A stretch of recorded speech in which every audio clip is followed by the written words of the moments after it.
Hello again, and thanks very much for joining us on News Now. Here are stories making headlines this hour. Michael Nath. President Muhammadu Buhari on Monday declared open a two-day midterm ministerial performance review retreat in Abuja amid rumors of likely sack of some more of his ministers for poor performance. The retreat, which is being attended by ministers, permanent secretaries, and other top government officials, is an annual event convened to assess the performances of top functionaries of the administration. President Muhammadu Buhari on September the 1st, during the weekly Federal Executive Council meeting, announced the sack of two of his ministers. A legal expert, Femi Falana, says politicians have reduced the 2023 presidential race to ethnic struggle. While speaking with iBrandTV at the symposium organized on Monday in the honor of a late Afro legend Fela Aníkúlà Bukute, the senior advocate of Nigeria said politicians seeking to be elected must convince Nigerians what they intend to do with power. Professional politicians to reduce the 2023 race to an ethnic struggle. Those who are saying it is their turn to rule Nigeria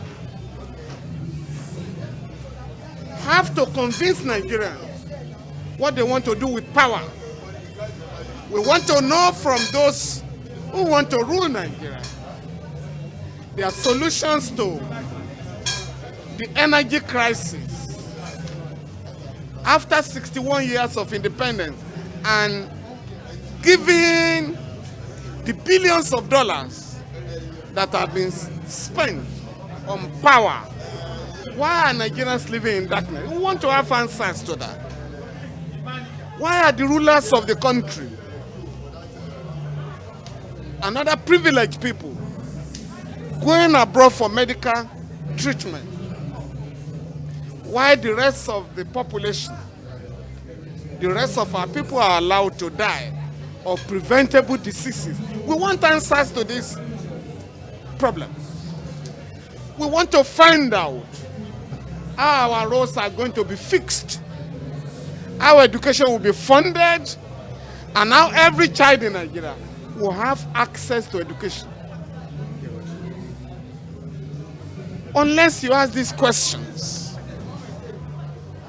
the crisis of underdevelopment will continue. If it's just about changing faces without changing ideas. And I think that is the message that was made abundantly clear here today. Well, I belong personally to the People's Alternative Political Movement, which is already on the field, mobilizing Nigerians to know that a new Nigeria is possible. A new Nigeria that will address the problems confronting all parts of the country, all our people. A new Nigeria that will transform the country from a land of poverty to a land of prosperity. A new Nigeria that will give hope to our people. A new Nigeria where the dreams of our people that have been shattered can be realized. And the resources of our country are enormous to take care of that. So, similarly, the panelists of the Fela Debate Symposium have also raised the national question of whether Nigeria needs an evolution or revolution. Dele Farontimi, a legal expert who are speaking at the symposium, shed more light on this. Nigeria never evolved. It was always lumped together. So when you're talking evolution in relation to that kind of entity, it's a waste of time. If you're now talking devolution in a state that is meant to be federal, then it simply means that you have a problem somewhere. Devolution means that you're handing power from the top to down. But that would be a lie. This was not the way this country was founded. It was founded on federalist principles, which meant that the parts had the power and then they gave power to the central. So it wasn't the central giving power to the lower levels of governance. It was the lower levels coming together, forming the center and giving it power. So neither are applicable to Nigeria. if we truly desire change in Nigeria, positive change, if we want anything to change, things to move, then we would have to be speaking in terms of a revolution. When people hear the word revolution, more often than not, there is this scare buzz that comes up immediately. Revolution to them almost always means violence, guns, wars, but it's not. It simply means a turnaround. Anything that turns the situation in Nigeria today around would be a revolution. So in reality, we are in a situation where if anything must change in Nigeria, we must be hopeful that we would have a peaceful revolution in Nigeria that will lead to meaningful change as far as Nigeria is concerned. But evolution, devolution, those are just slogans in the Nigerian context. President Muhammadu Buhari has assured Nigerians that the 11.9 kilometers second Niger Bridge, 120 kilometers Lagos-Ibadan Expressway, and other key projects will be completed within the second term of this administration. The key projects are being executed under the Presidential Infrastructure Development Fund, PIDF. The president stated this at the opening of a two-day midterm ministerial performance review retreat organized to assess progress made towards the achievement of the 9 key priorities of this administration. He used the occasion of the retreat, the 10th edition, since the second term of his administration, to highlight some of the federal government's notable achievements in the last 2 years. He listed accomplishments in the areas of infrastructure, transportation, economy, electricity supply, the petroleum industry, among others. Now, the founding pastor and serving overseer of the Citadel Global Community Church, Pastor Tunde Bakare, on Sunday, launched the Nigeria for Nigerians N4N movement. According to Pastor Bakare, the movement became imperative because it is time for Nigerians to take the reins and direct their nation's destiny. Bakare declared this during a State of the Nation address, which he titled "The Black Box of Nigeria's Politics" at the church auditorium in Oregun, Lagos. In his address, the cleric said time has come for the true progressives to arise and say enough is enough to political hypnosis, and it's time to take our country back. Speaking further on the state of the nation, the clergyman advised President Muhammadu Buhari to do away with the 1999 Constitution, which he described as an inhibiting concoction. The Academic Staff Union of Polytechnics has called on the federal and some state governments to pay outstanding arrears of the minimum wage to its members, as contained in the Memorandum of Action, MOA. The union also frowned at the delays in the release of the approved 15 billion naira revitalization fund, non-payment of salaries to its members and some state-owned institutions, and non-commencement of the renegotiation of the 2010 agreement. This is contained in a statement by Abdullahi Yelwa, ASUP's National Publicity Secretary, on Sunday in Bauchi. Yewa said that the decisions were reached during the 101st regular ASUP National Executive Council meeting held at the Gateway ICT Polytechnic, Sapade, Ogun State. Now, Kwara State government has suspended the head of the Musbodin Islami Arabic School in Ganmo, a Felodian local government area of the state, for flogging 5 of their students, including a female, because they allegedly attended a birthday party in clubhouse. Now, the government had also set up a panel to investigate the incident, while the affected students have been taken to hospital for medical attention. The police in Lagos state on Monday warned against planned protests in commemoration of last year's #EndSARS protests. The #EndSARS protests were held across the country last year as a campaign against police brutality, but came to a halting end after Nigerian security officials allegedly shot an unarmed protesters at the Lekki toll gate on October the 20th. The protests were also marked by wanton loss of lives and properties. Several individuals and groups have publicly indicated an interest in honoring the lives of those lost during the protests. But according to a statement signed by police spokesperson Adekunle Ajesi Butu, the planned protests may lead to a breakdown of law and order. In view of the volatility of the present situation in the country and the breakdown of law and order which the planned protests might cause, the Lagos State Police Command sternly warns against any form of protest. Governor of Imo State, Hope Uzodinma, has flagged off a United Nations-assisted economic support program for low-income earners in the state as part of the post-COVID-19 pandemic relief. The governor made this known via his verified Facebook page on Monday, where he announced that the program, tagged Economic Revitalization Support Program, was an initiative of the United Nations Development Program. According to the statement, the program is targeted at micro, small and medium enterprises and informal businesses owners.